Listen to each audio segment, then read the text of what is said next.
تو وہ مان لیا کہ بالکل صحیح کہہ رہے ہیں آپ لوگ، ہم اپنی اصلاح کریں گے. پھر کہا کہ یہ فوجی پڑھے لکھے نہیں ہوتے، دھوپ میں کھڑے ہوتے ہیں. میں نے کہا دھوپ میں کھڑے تمہاری ماں کو کیوں گالی نہیں دیتے؟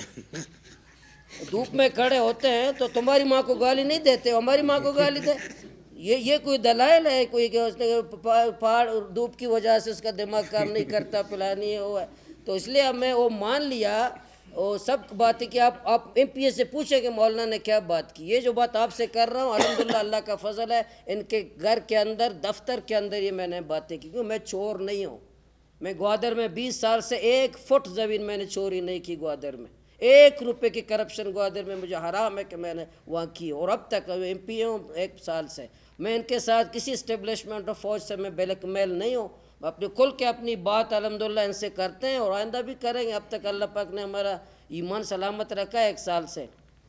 تو انشاءاللہ آئندہ بھی کوشش کریں گے کہ جب بھی موقع ملے گا اپنی بات کریں گے. کل بھی ایک بات چلی آ رہی ہے کہ وہی باتیں ہر پریس کانفرنس میں آپ ایک ہی بات ریپیٹ کرتے ہیں، عملاً کیا ہے سر؟ ارے میں ایک ایم پی ہوں نا، کم سے کم وہاں اب تک مجھے پی ایس ڈی پی میں جو پیسے ملے ہیں، میں نے وزیر اعلیٰ کو کہا آپ نے جو مجھے دیے میں 1 روپے کی حفاظت کروں گا، قوم پہ لگاؤں گا. میں وہاں بھی ابھی گوادر سے کراچی تک، آپ بلوچستان میں مثال دیں، میں مفت ایمبولینس سروس میں نے شروع کیے. جو گوادر میں مریض ہوتا ہے اس کو ایمبولینس میں مفت کراچی لے جاتا ہوں. مفت 70,000 کا ایک طرف کا کرایہ، اس کو مفت لے کر جا رہا ہوں. مفت. یہ کوئی بتائے بلوچستان میں 36 ضلع، 1 ضلع مجھے بتا دے. میں 1 روپے کی وہاں ان کو حفاظت کروں گا، اپنی قوم پہ خرچ کروں گا. لیکن میں ایم پی اے ہوں، میرے پاس فیصلہ کرنے کی قوت نہیں ہے. اگر مجھے سرفراز بگٹی صاحب نے مجھے بلایا کہ آپ کا نام وزارت میں تھا لیکن آپ کے کلیئرنس نہیں ملا، آپ کا کلیئرنس نہیں ملا، تو انشاءاللہ اگر حکمران فیصلہ کرے جیسے اس نے سلیمان خلجی صاحب نے تجویز دیا تھا، وہ میرا وزارت کے لیے کلیئرنس نہیں ہے، وہ حکمرانی کے لیے کون سا بنائیں گے. تو اگر ان عہدوں پہ اگر ہمیں کبھی موقع ملا تو آپ دیکھ لیں گے کہ بلوچستان کا مسئلہ کچھ بھی نہیں ہے. انشاءاللہ موقع ملا تو ہم کام، لیکن ایم پی اے کا جو ہوتا ہے اسی طرح ہم بلوچستان میں اپنے ضلع میں حلقے میں کام کر رہے ہیں. مولانا صاحب یہ فرمائیں، جو یورپی یونین کے ممالک ہیں یا خلیج کے ممالک ہیں جو ہمارے بلوچستان کو قرض دیتے ہیں، کون سی قانون تو ہمارے پاس اتنے قانون بنائے گئے ہیں، اتنے قانون چوری کرنے. نیب بنایا گیا ہے. نیب کا کام یہ ہے کہ سب سے زیادہ جو چوری، نیب اینٹی کرپشن ادارہ ہے، سب سے زیادہ کرپشن یہی کرتے ہیں. جو ادارے ہم نے بنائے، اینٹی نارکوٹکس فورس بنایا گیا. پاکستان کی مثال دے رہا ہوں، جو فورس میں الٹا کام کرتے ہیں. اینٹی نارکوٹکس فورس بنایا، نارکوٹکس کا خود کام کرتے ہیں. نیب بنایا، خود کرپشن کا کام کرتے ہیں. تو خدا ان کو ہدایت دیں، ورنہ جیسے اختر مینگل صاحب نے ایک دفعہ تجویز دیا تھا کہ پاکستان اور بلوچستان کا مسئلہ سے اس حال ہوگا کہ 50 لوگوں کو پھانسی دی جائے. اس نے ایک اپنا نام بھی لیا تھا. تو میری تجویز یہی ہے کہ کچھ سیاستدان، کچھ جرنیل، کچھ جج، کچھ بیوروکریٹس کو پھانسی دے دیں، چوکوں پر پھانسی دے دیں. یہ ہمارے نوجوانوں کو جو لاپتہ کرتے ہیں، تو میں اس دن بھی کہا تھا، آج بھی کہتا ہوں، آپ اس کو دیں کہ بلوچستان کو تباہ کرنے میں، بلوچستان کو تباہ کر جتنے نوجوان آج لاپتہ ہیں، یہ شامل، یہ نہیں ہے، یہ مجرم نہیں ہے. یہ 50-60 لوگوں کو پھانسی دے دیں، پاکستان صحیح ہوگا. یہ آپ کی درست ہے، یہ بدترین کرپشن ہے بلوچستان میں. پہلے نوکریاں بکتی تھی، ابھی محکمے بک رہے ہیں، ابھی محکمے ٹھیکے پہ دیے گئے ہیں. میرے افسران بہت سارے میں نے بتایا کہ بھی مجھے پلان چاہیے.